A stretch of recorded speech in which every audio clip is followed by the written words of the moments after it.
live stream podcast corner. And I'm your host, Luke W. Russell, and I'm joined with my other hosts, Julia and PJ.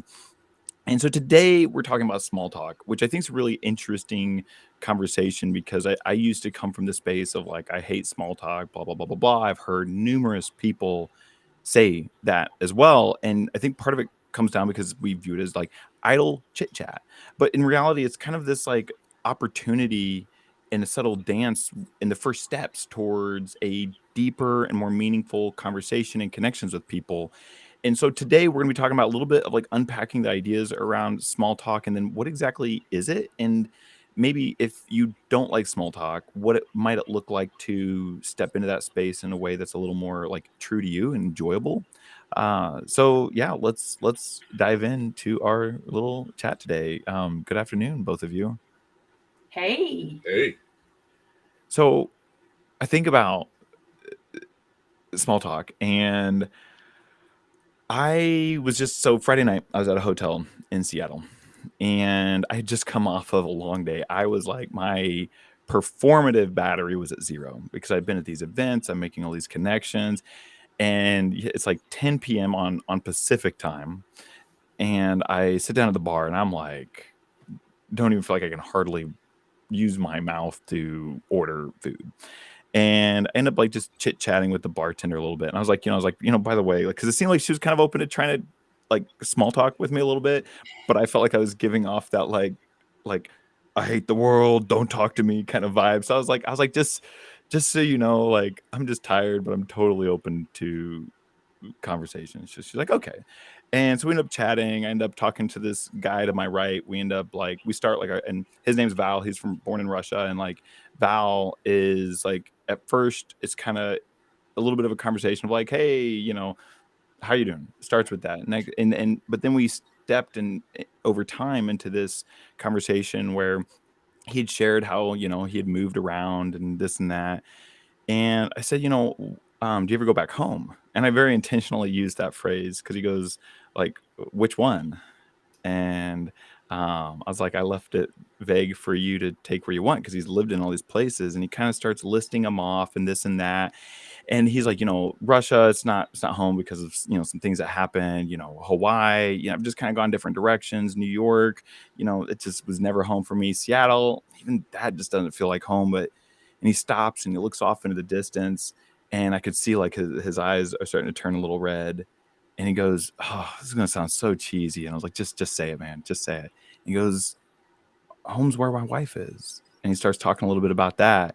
And he's like, like, and so, but we got there because we started with that run of the mill chit chat, that the stuff that like is very much small talk of the weather and like, do you live here? Like, and he knew I didn't live there because he said if anybody sits down and talks to me at a bar, he goes, I know you're not from Seattle, and which isn't quite exclusively true, but that's the thing. But anyways, so I just wanted to share that thought as we step into this because like thinking about this conversation today when I was having that conversation with Britt, who's the bartender, Val, who's the Russian, and Mike and Alicia, who were to my left. Just having these conversations started in a very much a small talk space, and some of them got really beautifully deep in it for me. And so now I'm gonna let one of you take over from here. All right, PJ, you're up first. all right, I'll jump in. So I was thinking about this topic, and one of the things that is curious is that we're all taught as children, don't talk to strangers, don't talk to strangers, and that's kind of programmed into us. As adults, though, talking to strangers is the only way to start new relationships, whether they be friendships, partnerships, business. It's really the only way. The only way to start is to talk to strangers, and so I think it's really interesting to me is that we have really programmed a lot of people to avoid interaction as adults. Um, And then when you add in the safe spaces that we all have on our phones where we can interact with people all across the world that we never have to sit face to face with, it's the art of small talk is becoming a lost art, I believe. Yeah. I think anything that we don't practice, we lose, right?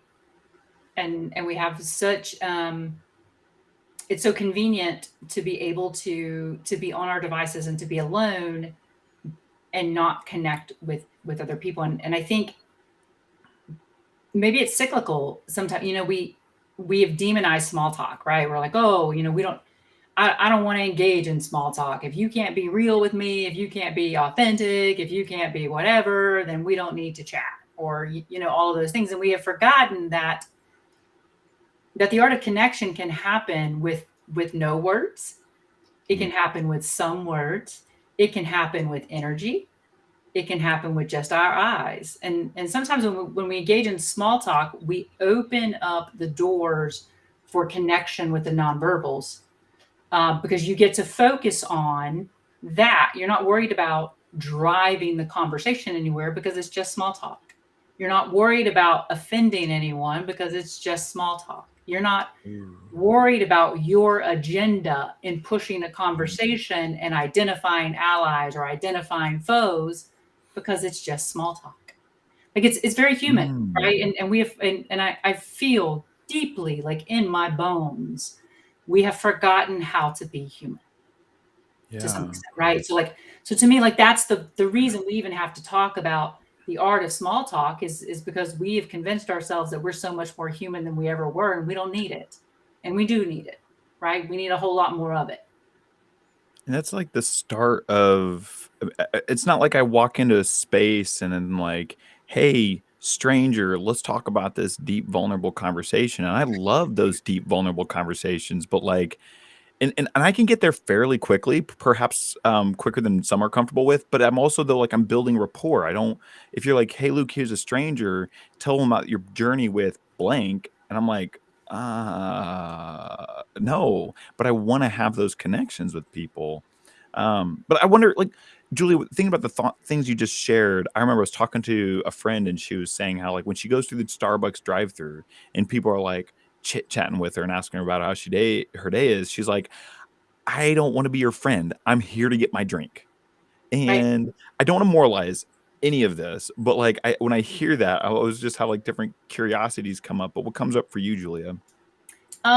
Fear, right? So when Mm, anytime somebody says like I don't want to be friends with you, we don't need to chit chat, it's they've at some point been rejected for something, right? They don't, maybe they are awkward in their own skin and they don't know how to have small talk, right? Maybe they are, or they tell themselves, right? How many of us, like our friends and family members and even ourselves, have told us like, well, I don't need any more friends. When in reality, what we were saying is I desperately want someone to see me, yeah. Mm. right? So Yeah. and I don't know that that's true, but again, I, I don't know that I'm going to be friends with everybody on the planet, right? But I am going to have conversations with a lot of people simply because it leaves them better than we found them, especially right now. So if I'm going through Starbucks or I'm going through wherever I'm going, I'm not trying to be best friends with those folks, but I am trying to live my values, Yeah. right? What shows up for me in that is it's kind of it's sad um, for me when another human being is saying, "Hey, how is your day? How are you doing?" and and the and your response is, you know, I don't want to talk about it. I don't want to talk to you. The thing that makes me a little sad about that is that one, it's become such a such a thing that people are asking those questions and they don't really care how your Mhm. day is doing. Um, and two, on the receiving end, it's that we don't receive that. I mean, checking to Julie's point earlier, checking in on a fellow human being is is a really important thing for us to do. But I think part of the problem is though when you do it and there's no authenticity to it, when you really don't care how someone's day is going. um that's sad to me. Yeah. Yeah. There's a couple of articles out there about how much better we feel when we talk to strangers. Literally. I mean, like how much, but I can be having a very horrible day. And I'm like, all right, we are not going to Instacart groceries. We are actually going to go to Publix. And then I'm going to talk to people at Publix. And I will leave Publix broke, but happier. So, and it's that the human interaction, right? Like reminding ourselves that people are good people and people still care. Um, and if when we come across folks that aren't sincere in that, PJ, right? So they ask you how your day is, and it comes off as insincere. I wonder if a strategy for us can't be to say, hey, you know what? You just asked me how my day was, but I get the feeling I need to ask you about yours. Right?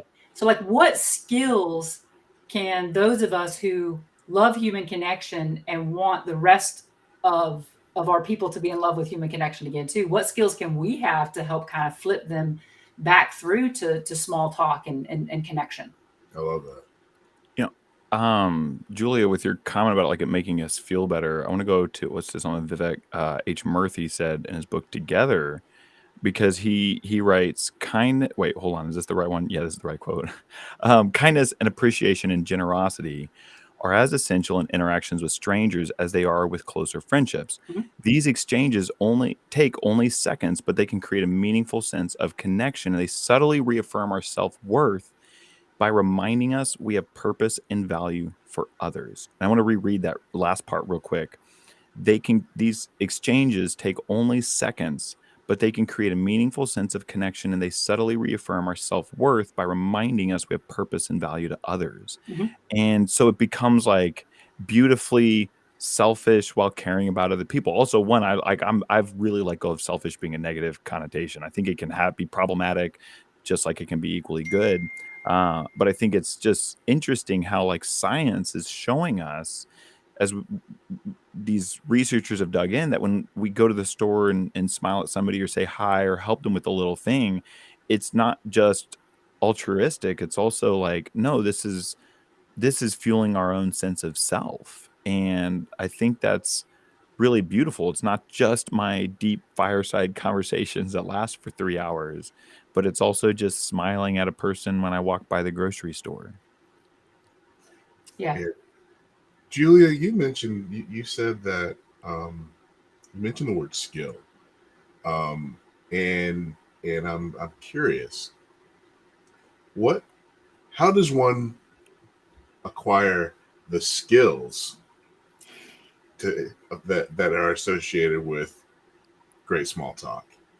How did you do it? You know, for me, I'll be honest with you, it's a matter of survival, right? When you grow up and you don't belong in either space, right? Like you don't belong with women, but you don't belong with men. You don't, there's not a space for you. You get really good at talking to both groups. You get really good at small talk. And when you are in a career where you pick juries, you know, all the time, you get really good at talking to a broad audience of people. So I would scan the newspapers. I stayed current with news and articles and things like that, so that I had conversation topics with different members of the juries, right? So because they would be from all over our communities and all over the counties. And then I needed to know conversations to start with the moms and then conversations to start with the dads, right? Because I would be coaching ball with the dads in the afternoon, but I'd be at PTA midday with the moms, right? So how do I code switch constantly?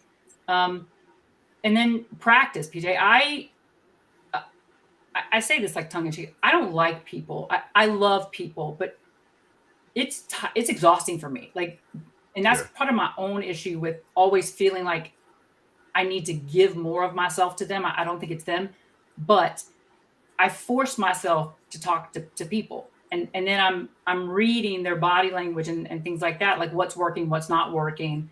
You know, and just playing with it, right? Like that's the skill. And the other thing is get a couple of friends together, right? And you just tell them like, listen, I'm working on asking more questions and talking less at.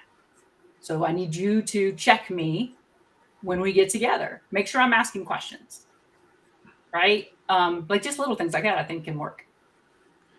Yeah, like I've got a variety of videos I've already filmed and are in the pipeline for this channel that talk about asking questions, and how to listen to ask questions, because I think that's one of the other things too. I've been reflecting on this a lot over the weekend. So I remember Friday night, I'm sitting on the toilet. It's not really relevant, but that's where it happened. I'm sitting on the toilet and I'm thinking about the evening I just spent talking to Britt, Teresa, Karen, Val, Alicia, and Mike at the bar. And I'm thinking about myself. I'm like the thought that went through my head, which is something we say culturally, is like I'm good at reading people, and it didn't feel good. I was like, ew, no, like I don't like that. And as I thought about it more, I'm like, what do I do? Is what I think I'm doing is I'm looking for what's important to another person. And so when I'm looking for what's important to another person, I'm I'm looking for potential meaning.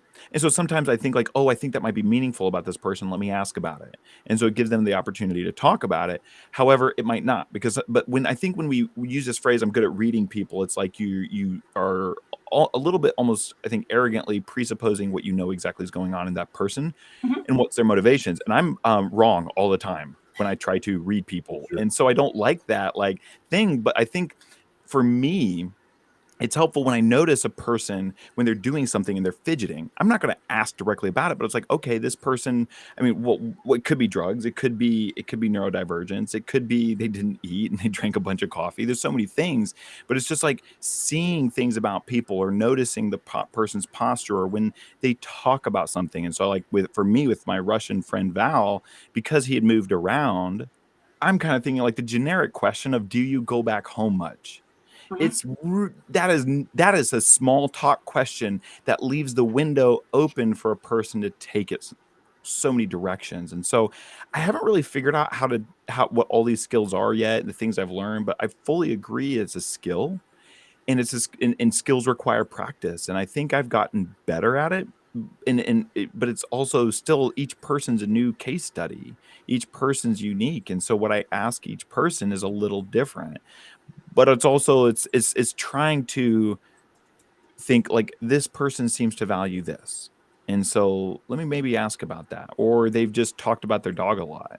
Maybe they mentioned it a couple times and we're having small talk. If you've mentioned your dog while we've been talking for 2 minutes and we've mentioned your dog twice, I'm going to add potential meaning to that and ask about it. So I think that's kind of where it comes in, is like we can start with the weather, but then depending on how you talk about the weather might mean you don't care, or it might mean that you actually like, there's something underneath that, like, oh my gosh, it's like it's sunny today. And I'm like, and you're like, oh, like, okay, like, and it could mean maybe they face seasonal affective disorder. So when they actually have a sunny day, it dramatically shifts their mood and their experience and their physiological, like their body. Or maybe it's because they got plans for the weekend, and those plans are now like possible because it's nice weather. Like, so when somebody says something, it's just like listening and going, I wonder if there's more meaning to it. And I have had many times where I ask and people are just like, oh yeah, it's whatever. And I'm like, oh, okay, I was wrong. Like there wasn't anything there. I think one of the key things you said to me is that you talked about listening, and the I think a skill for small talk is small listening, Mm, um, because there are different types of listening. There's listening to what people say, listening to what they don't say, and listening to the energy that they say it mm, or don't say it mm, with. And I think that is a skill that is not easy to master, because a lot of us don't do the first level of listening. We might wait to talk instead of listening. And if you're doing that, then you're not building a human connection, and you're not small talking. You're just waiting to listen. And to what Julia's point, maybe it's because you just so desperately want to be heard. But yeah, that's the thing that triggered to me, Luke, is when you said you were listening.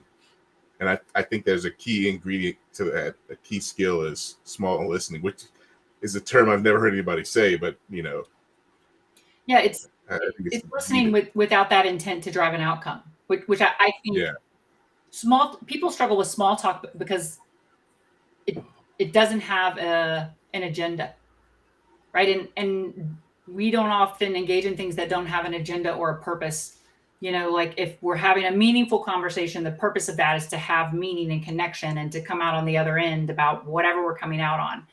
If we're just engaging in small talk, we've convinced ourselves that those things don't matter, right? Like we don't need small relationships, right? We don't need small talk. We don't need small anything. We need just deep, just hard work all the time. And I just don't think it's true, right? So we've forgotten some of that, and so we aren't good at listening for the sake of listening without driving an agenda, right? Just that curious listening, like wow, like you said that, and that's interesting. you think that's tied to hustle culture? Mhm. Mhm. So You I know, 100% think so. Like we look at human beings as where do you fit in where I am on the ladder? I mean, we have people in hustle culture who talk about it, right? Like I'm not going to be friends with people who aren't elevating my game. I'm like, listen, if they're a human and they're breathing, they've got something that I can learn from them. yeah. So listen, I'm not listening to anybody that's not listening to everybody. Like Ooh. we're human. And so small talk, like people have convinced themselves that they're above it. Like, listen, I want to talk to you about what you're doing with your business. I want to talk to you about did your kid get this degree? I want to talk to you about what you're accomplishing. No, listen, I just want to talk to you about being human, Yeah. right? What kind of Cheerios do you like? Regular, but with actual honey drizzled on top. See, that's the kind of stuff I'm talking about. But PJ, back to the skills. Think about it. Like you can, when you're small talk, number one, it's you have to be able to be present and mindful. Yeah. And then, so like I think meditation helps a lot. So then when the thought pops in your brain, I'm going to drive the conversation here because that's what happens to me. I've got to force that back out and just like, nope, just stay open and curious. Just keep it small talk. Don't dive deep. Keep it small. And that in mirroring, right? So like start to notice when you have conversations with people, how much you start to mirror their body language, their gestures, their tones. Small talk is a great place to start playing with tones and intonation. Yeah. So Oh boy, man, there are like 5 million things going through my head after this. Uh on I want to go back to something you said earlier, Julia, about values. I don't remember exactly what you said, but talking about something with small talk and our values. And this past week I was reflecting on there's been a multi-week thing that I've been reflecting on, which is how much when I walk down the street, wherever I go, I look at people. It's sometimes just eye contact. I might smile.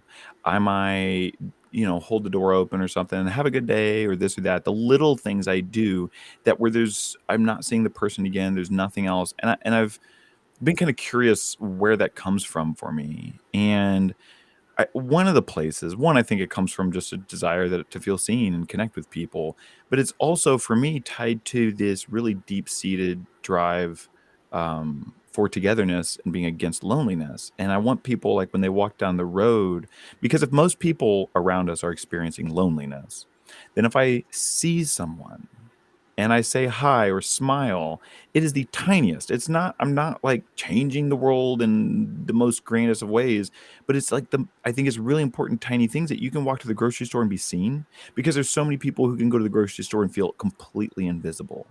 And you can't do that when you're around me. Like if I see you and I like, well, I mean, sometimes I'm like in my music and I'm dancing through the grocery store aisle but like there's so many times where I very intentionally do that. And I've just been thinking about how that's interesting for me, how it's because it's tied to something deeper. I can be exhausted. My performative social battery, because of what I've been doing on Friday, was at 0. However, I also like one-on-one conversations. That's very fueling for me.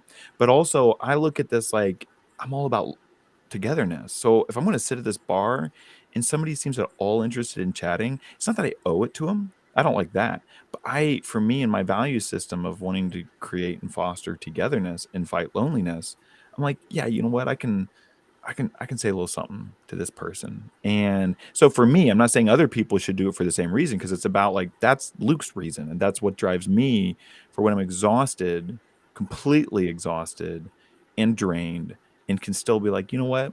The thing that I care more about than anything is human connection and fostering togetherness. So it's like, hey, I can chat a little bit. Yeah, but you know your values and your purpose.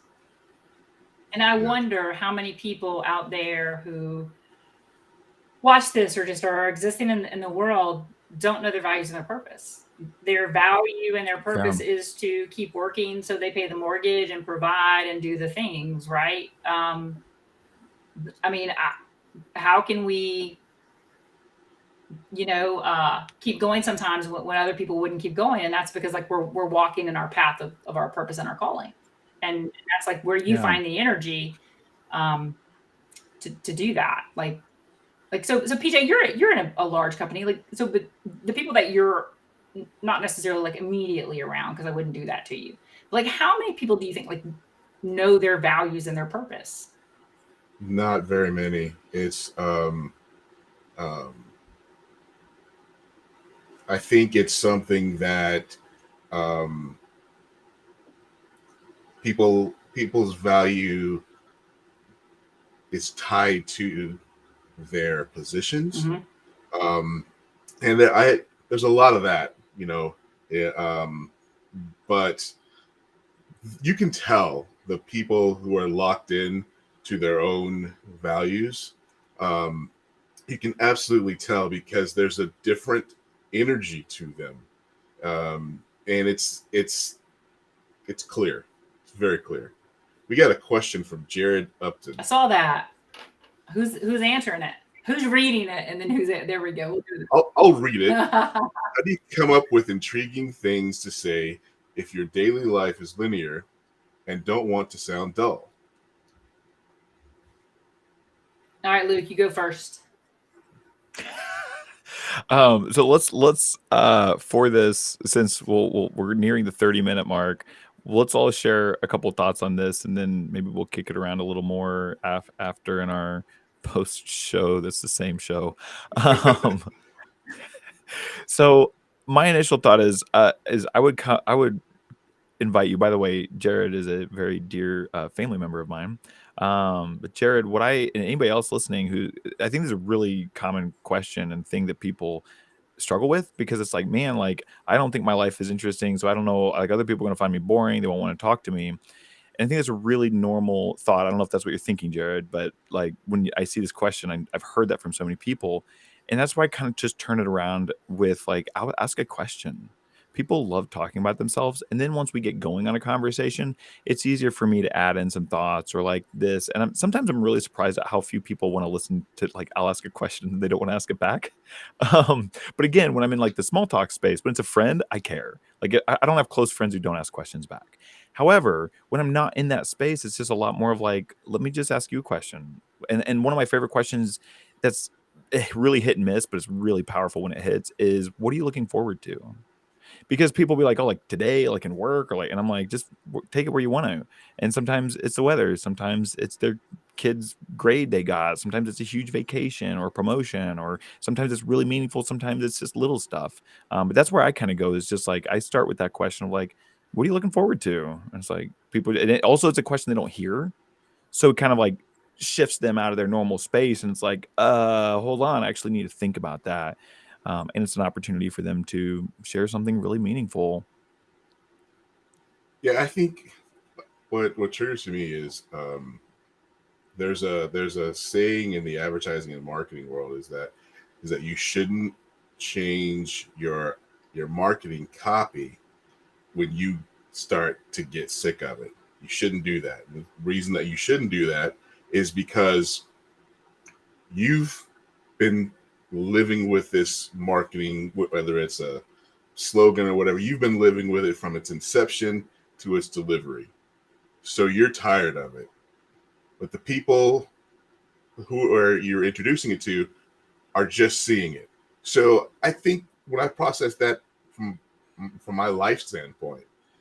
My life is I believe extremely linear to me. But when I start engaging and talking with other people, I'm finding out, wait, that might not be so linear. And then it's also an exchange because, both of us are having a conversation. We both feel that our lives are linear, but I'm asking questions, they're asking questions, and we're realizing, wait, that's interesting to me because it's not my linear life. I'm listening and learning about your linear life. Yeah, like and oh shoot, I actually forgot my comment I was going to say. Nice.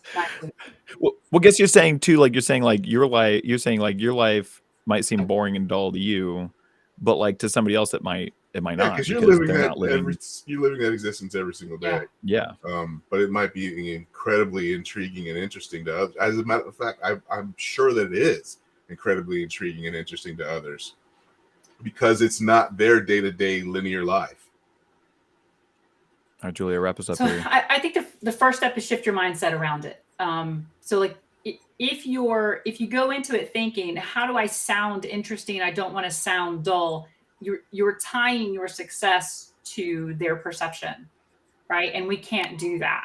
So one of the reasons we quit with small talk is because we make the goal getting this other person to engage or getting this other person to do something.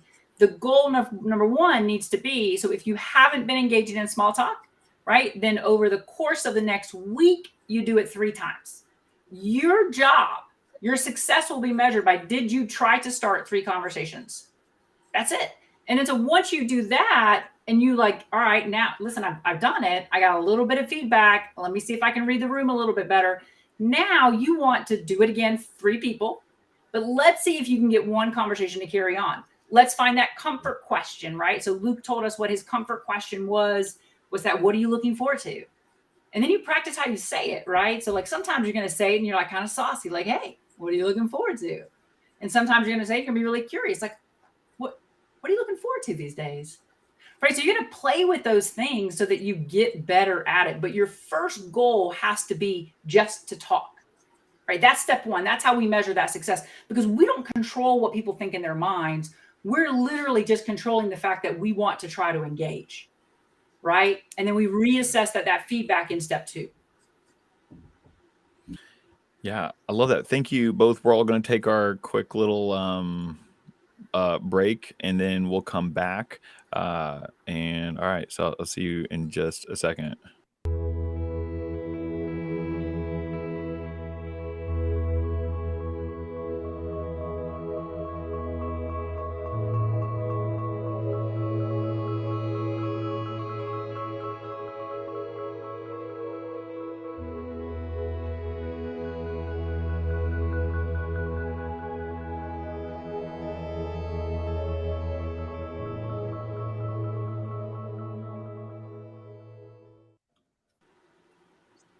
So Even the I'd love countdown to. music was chill today, Luke. Yeah, No, like, what is going on? Who are you? So I'd love to, Julia, where you commented there that like, what are you going into the conversation with and what's your goal there? It left me thinking. So I read the book and I've talked about it a couple weeks ago about, it's titled The Subtle Art of Not Giving a Fuck by Mark Manson. And as soon as I finished it, and this was like, I just feel like it's been so many pieces have clicked for me. As soon as I finished it, I read it again. I just immediately started over. The second time I finished it last Thursday or Friday night, I was like almost restarted, but I decided to read his next book, which is titled Everything is Fucked. But in The Subtle Art of Not Giving a Fuck, he framed things that I really, really liked. And it helped me start thinking about things differently in my life. And this is this idea that what we think our values are not necessarily what our values actually are. So thinking back to our early conversation, which might have been our first one, talking about perfectionism, what I like is for him, if I'm correctly relaying this concept, I might be like, oh man, I'm just being a perfectionist. I want it to be perfection. He's saying, no, you actually have a shitty value, and that's you're worried about what other people think. And he defines shitty values as values you can't control. Like he's like, a shitty value is one that you have, like, you, no matter what you do, you can't make it happen. It might, but you're relying on somebody else to create that actual thing. And so I've been thinking about that a lot in so many categories of my life. And when I think about, like, oh my gosh, I'm like, I want to say my value is authenticity, but then I see a pattern where I don't say what I really want to say because I want people to like me.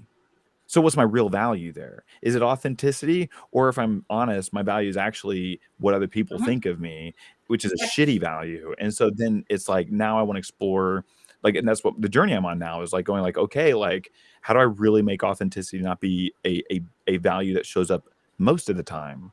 But how do I get it to be a value that shows up all the time?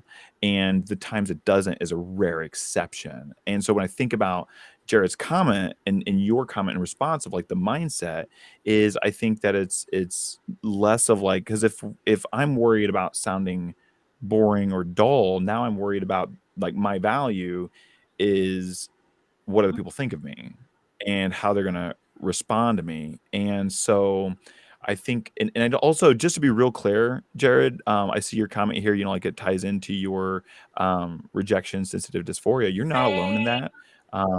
Like, same. yeah, I was just talking to a friend the other day, and she was talking about being hypersensitive to rejection, and, like, this is just know, like, I'm a huge fan of normalizing the fact that this stuff's normal. Calling it a shitty value doesn't mean you're a shitty person. It's just, like, looking at that value being like, "That's not serving me." Like, when I'm over here worried about what people think and I don't say what I think, I'm not actually honoring me or even really the other person. I'm just worried about this, well, how much they like me, and I want people to like me. I think that's really, like, we all, I mean, maybe other than a few people who are unsafe don't, but the most of us have some degree of care what other people think I of think we us. have to think about that second. Uh, I I don't I don't care if people like me so long as I love me. Mm. That's it. And what I have found is that the more that I love me, the more people can't resist me. Like I mean, that's just facts, right? And Yeah. that's like when it hit me I'm that writing one that down. when I this idea that I am the gift, right? And I remind myself constantly, like if I'm listen, I mean, I can't tell. I'll show you. Hang on. When I tell y'all that I journal all day, so this is like my planner, and then I'll get stuck during the day, and you can see like all of my notes, and then I'll run out of pages in my notes, and then I'm just like writing on whatever cards pop up, right? But I'm reminding myself, I am the gift. I am the gift. They decide if they get the blessing, right? So I'm not showing up to change them, to do anything. I am showing up to be my best self.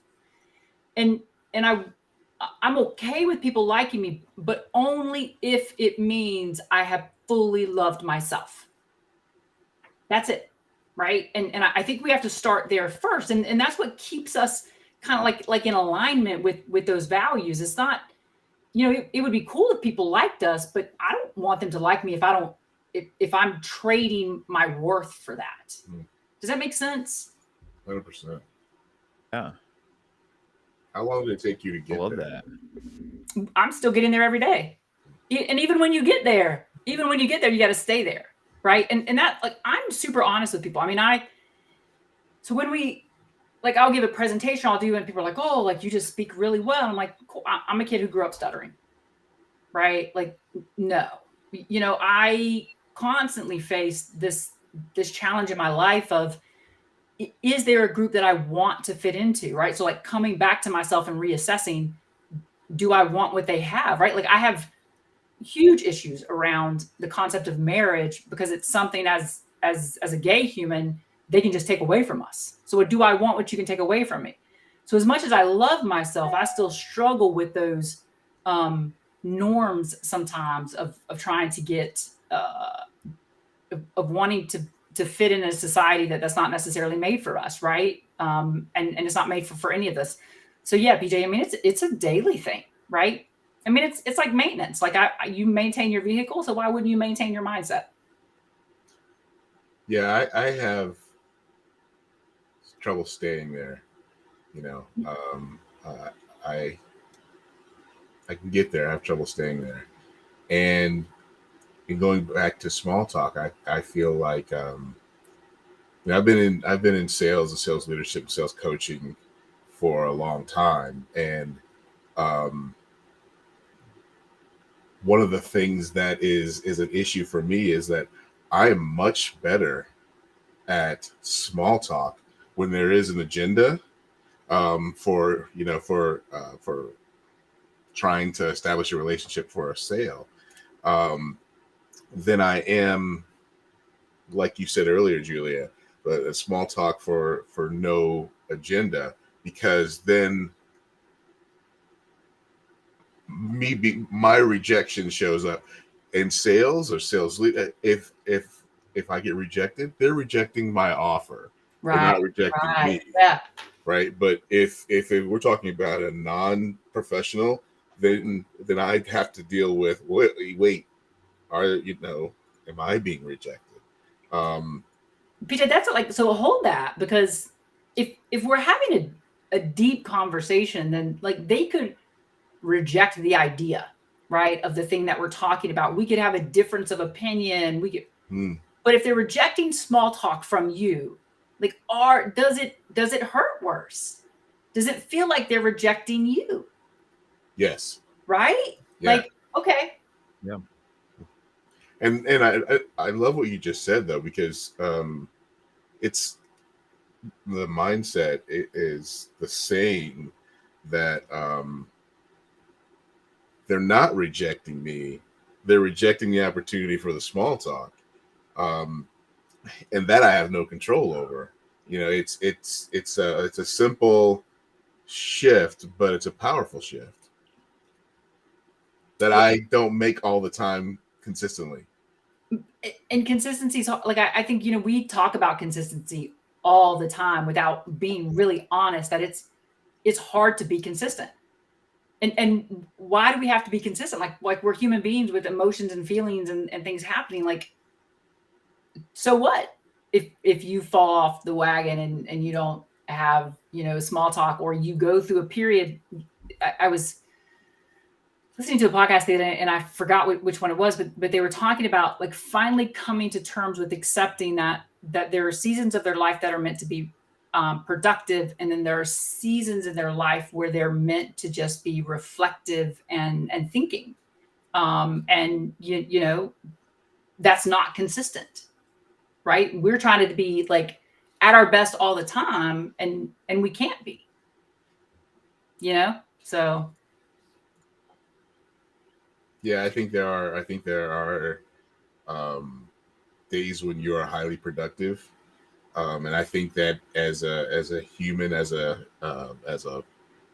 husband, as a father, as an employee, there are I can only be highly productive for a certain number of days, um, and if you don't recognize that, if you don't internalize that, it will drive you batshit crazy, because you know that you're trying to be at this level, consistently at this level, that's unattainable. Yeah, and I wonder if we look at small talk as something that's not a chore, but something that benefits us, right? So like when we want to escape the productivity cycle, the we have to be perfect cycle, like we try small talk with people. We try talking about nothing. We try talking about anything. We try, for no reason whatsoever other than just to try. Because I think when you've been afraid of it for so long, the first thing you have to do is to just start talking, to Yeah, get yourself back into the yeah, habit of talking. Yep. Yep. I like Eric Ballard chimed in earlier. This is quite a while ago, but just I like hearing from our people. But this is just talking about like small talk is personal connections, and they lead to deeper conversations as needed. One of the things I like about that, like they lead to deeper conversations Needed. as needed. Doesn't mean they always do. That's not always where it goes. Like if I'm sitting at the bar and the bar is not loud, it's not busy. It's a little easier for me and Val to go a little deeper because of the context. But it's also sometimes it's just like when I'm checking out at the grocery store, I can't believe I can't remember his name, but there's a man I talked to so many times at the grocery store right down the street. He's there all the time. He asks, and it's always simple stuff. Whenever it's like he's looking at what I'm getting, and I've got like a million marshmallows and graham crackers, and he's like, "Oh, you going camping?" So like we're talking. That's where we are. Other days it's like I'm on like a vegetable fruit run, and so it's like, wow, it looks like you're eating healthy today or whatever. Like, or other days he's just, and he recognizes me.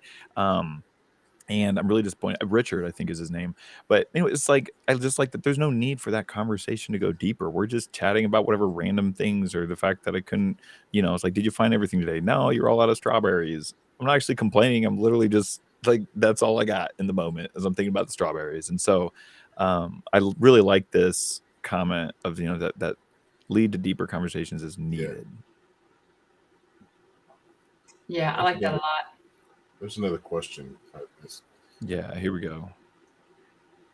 How does a soft-spoken person who mumbles become more confident, clear, and charismatic after a lifetime of feeling like what I say doesn't matter?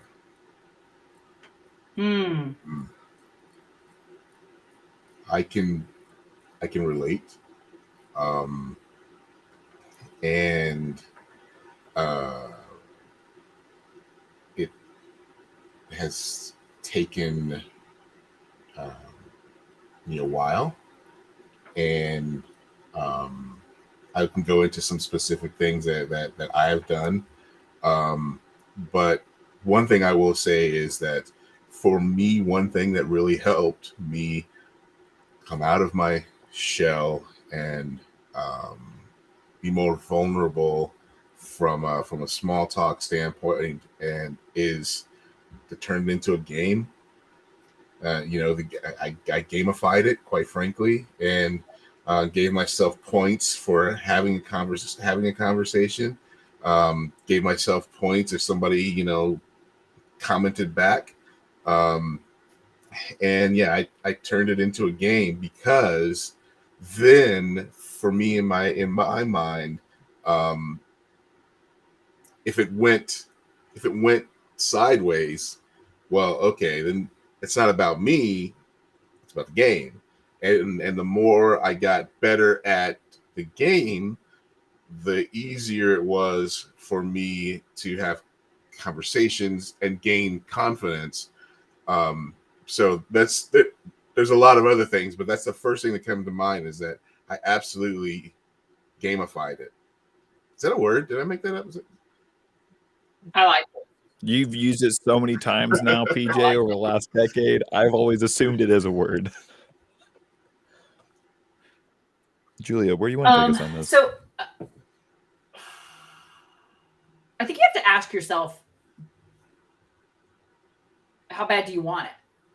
Right? Are you interested in speaking better, or are you committed to speaking better? Because I think they're two very different things, right? So one, ask yourself, how much this matters to you, right? Does it matter to you to be able to present as confident, clear, and charismatic? Or does that matter to you because you want someone else's approval, right? Because you've got to break down that, because no matter if you're confident, clear, and charismatic, great, but you're still not going to be for everyone. So if you're only doing it for the purpose of approval, then you're still going to get rejected, right? And what you say still may not matter in the eyes of someone else, right? So, and that goes back to that mindset shift of saying why we do it. The other thing, like while you're thinking about and kind of reflecting on why you want these things, I would break them down into sections, right? So the confidence is one piece. The clear communication is another piece, and then the charisma is a separate piece.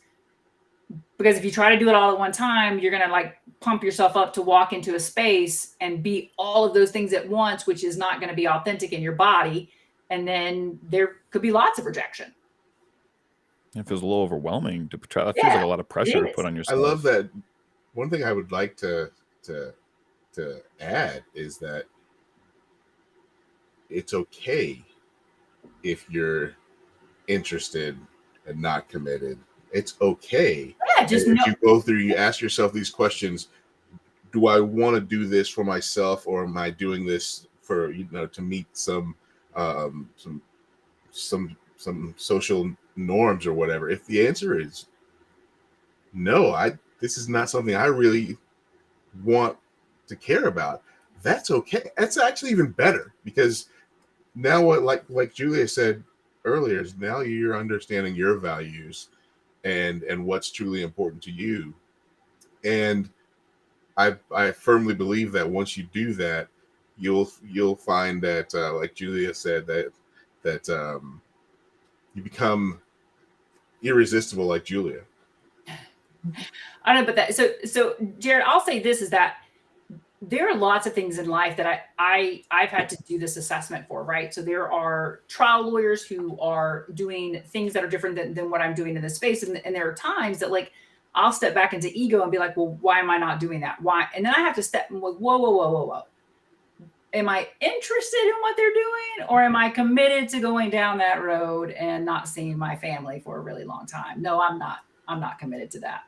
So, and it's really okay to decide that. But the reason I think it's critical to do it is so that you stop the lonely longing, right? How many of us have a goal that we're just so lonely longing for, that eats us up, that come to find out we weren't actually really committed to it in to begin with, because it didn't align with our values. And to the confidence, build that in every area of your life, right? So like, don't save that for this. Get up every day and do something that scares you or that you don't want to do, right? So that's how we build confidence. Like, we build confidence by proving to ourselves that we can do hard things, right? So every action that we take is evidence of the person that we want to be. It's either for or against it, right? So I am either giving myself evidence that I don't keep my word, or I'm giving myself evidence that I do keep my word, right? So think about that in terms of how you build that confidence, and the rest of some of that stuff will start to fall into place. But I would start every day with just all right, what am I going to do today that scares me, right? What evidence am I going to give myself that I am who I say I am? And build it that way first. I think wow, my brain just like split into three fragments. I wanted to On the go back to toilet, so that's good. I know, right? I'm like, well, how do you know? How do you know I don't have like this chair converted into like a toilet so I can just sit here at my computer all day? No, right. Well, that's why I have to mute every once in a while, to be able to, express other parts of my body. But so, Julia, I have been on a journey, a long journey of self-love, and then got to a place where I realized, even once I believed I had attained for me what was self-love, there's still this whole other part of like self-acceptance, which I think is more universally discussed within the realm of like social psychology as self-compassion. Yeah. And I think that's where it's like, oh, these quirks of mine, like actually being like, oh yeah, that's me. And some of that's like, it's been interesting to me. I don't like the idea of, I'm not trying to say like, hey, I did this, it definitely will play out the same way for other people. But I mean, really, since over the last 3 years, when I came out as non-binary, that was just one piece. It was like, I feel like people look at that and they see that because my visual presentation looks so different. But what happened was I started to let go of more and more things of what I thought I was supposed to do and be and say and how to act, and I'm still learning and growing on that, and that's why I'm reading books and being like, oh my gosh, like my brain's still getting rocked and regularly. But this comment of yours earlier, the more I love me, the more other people can't resist me. That like resonates so much, because it's been interesting to me as I would have really positive social experiences pre coming out. For me, there's partly it's like a pre coming out Luke and post coming out Luke, because post coming out Luke has been so much more. I'll sit on stage in all yellow, neon yellow Lululemon with designer sunglasses on a panel, not being pretentious, literally just because I want to dress that way. And then I'll say whatever comes to my mind. And I'm speaking about something like a few weeks ago when I was in New Orleans, but I've done this on other panels. And what's been interesting, even in those scenarios, the more I've just been like, here's where I'm at, here's what I'm thinking, or here's my thoughts, the more people have like come up to me after I speak, and they're like this last time I talked was probably I got nothing to sell, I got nothing going on, I'm literally here because I've been doing this for 12 years, let me share with my thoughts. And afterwards, I've never had so many people be so intent on having really invested conversations. It's just like the volume wasn't. And I'm literally walking off stage and people like reaching out their hands are like, oh my God, that was such a breath of fresh air. And I'm like, I don't know what I said that was very insightful. And people are like, I have more notes from your talk than anybody's. And I'm like, I was on a panel. Like, and also the other people are smarter than me. I don't know what I said, but it's just interesting to me. I share that, not from like a self-aggrandizement, but like I was just being me. Mm-hmm. And the more I really learned to like, and I'm just, when I say this, I struggle with it like it's all the time, being just me. And so it's just because like this moment I was, and I had really cool results, but it's not something, it's something I struggle with, is what I'm saying in that. But like the more I'm just me, the more I end up with really interesting conversations that I'm like, I didn't have that pre coming out. People weren't meeting me. In the moment I walk up to them, they're just like, oh my God, I love your energy. I didn't hear that much pre coming out. But now, because again, it's not because like, oh, I love my non-binary identity and I dress that way. It's because I've so much, it was like going, you know what? I'm going to stop worrying about what society tells me I'm supposed to wear and do and say and be and act. I'm just going to be me. And I'm still discovering what that means each day. But I'm now finding more and more experiences where people are like, they're delighting and connecting with me because I'm not filtering as much. I'm still filtering some. Let's just face it. I'm still filtering some, but I think yeah, I don't know. we're all always going to filter. I mean, like, listen, when you have been locked in prison since birth, you are going to be amazed and attracted to what is free and escaping, right? And I think it's such a great reminder for people. It's, listen, I don't care what color you are, I don't care what gender you are, I don't care how you identify or your sexuality or any other thing that you have going on. We are all in this country longing to escape the confines and the prison that our culture has placed on us. So when they see someone who is freeing themselves or is free, they're like, oh, that energy, Mm-hmm. like that's real. And it's not that they don't struggle, right? Because what we know is like once we get free, now we've got to shed all the things that we've been dealing with, right? It's a constant maintenance on our mindset. Because the system wants to pull us back in. And you just can't. And that's why I go back to it's I will take loving me and there being no one else by my casket, then I will being liked. Like that's it. Ooh. That's it. And the craziest thing in the world is when you get to that place, they literally just want to be around because you're free. Like I don't give a shit what you'd like. No, I'm going to MTMP in you know what, in boots and blue jeans because that's what Julia wears. Like that's what I do. And it doesn't have anything to do with it, but I'm free. Right? I'm gonna say the things that I want to, or that, and again, they're not, I'm not saying things that the goal is to hurt people and things like that. I'm living my values and I'm saying the things and being honest about the fact that we're locked in this system and that we need to free ourselves so that we can be humans again. And the system wasn't designed for us, right? It just wasn't. It's not designed for freedom. It's not designed for freedom, right? And that's why we have kids in school from whatever time to whatever time learning to how to clock into a job to work 9 to 5 and go home and do their homework. Yeah.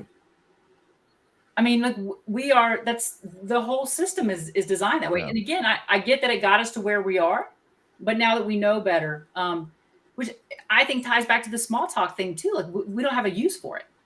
Where does it fit in the system's agenda for us to have small talk? If we have small talk, we will realize that we are more connected than we are divided. Yeah. Right.